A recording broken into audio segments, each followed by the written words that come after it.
মই নিজক সলনি কৰিব বিচৰা নাই, কিন্তু পৰিস্থিতিয়ে মোক সলনি হ'বলৈ বাধ্য কৰাইছে।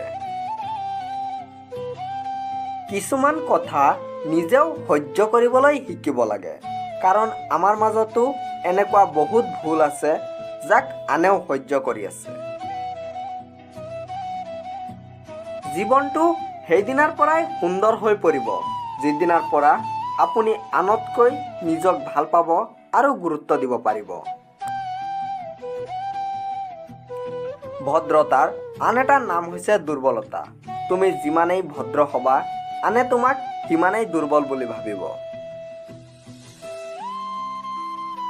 মূৰ্খ লোকে সুন্দৰ পোচাকেৰে জ্ঞানীৰ সভাতো স্থান পায়, কিন্তু তেওঁৰ সেই স্থান তেতিয়ালৈকে থাকে যেতিয়ালৈকে তেওঁৰ মুখ নুখুলে। তৰ্কৰ সময়ত মূৰ্খৰ শেষ অস্ত্ৰ হ'ল গালি আৰু জ্ঞানীৰ নীৰৱতা। মুখ খুলি অভিশাপ দিয়াৰ প্ৰয়োজন নাই। মনত দিয়া আঘাতৰ প্ৰতিফল এটা সময়ত তেওঁ নিজেই ভুগিব লাগিব। জীৱনত আগুৱাই যোৱাৰ সময়ত এইটো কথা মনৰ পৰা কেতিয়াও নাভাবিবা যে আনে কি ভাবিব। সম্বন্ধবোৰ জীয়াই ৰাখিবলৈ অলপ হ'লেও সময় উলিয়াই লওক, নহ'লে সময় যেতিয়া আপোনাৰ হাতত থাকিব তেতিয়া কিজানি সম্বন্ধবোৰ নিঃশেষ হৈ যাব।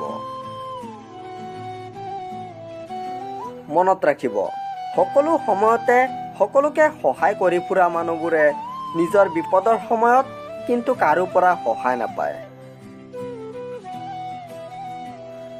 আনৰ আচৰণে যাতে কেতিয়াও আমাৰ ভিতৰৰ শান্তি নষ্ট কৰিব নোৱাৰে তালৈ লক্ষ্য ৰাখিবা। আশা কৰিয়েই জীয়াই থাকক, কিন্তু আনৰ পৰা আশা কৰি নহয়, আৰু আশা অনুযায়ী আপুনি কৰ্ম কৰি যাওক। জীৱনৰ কঠিন সময়ত আটাইতকৈ প্ৰয়োজনীয় বস্তুটো হ'ল ধৈৰ্য।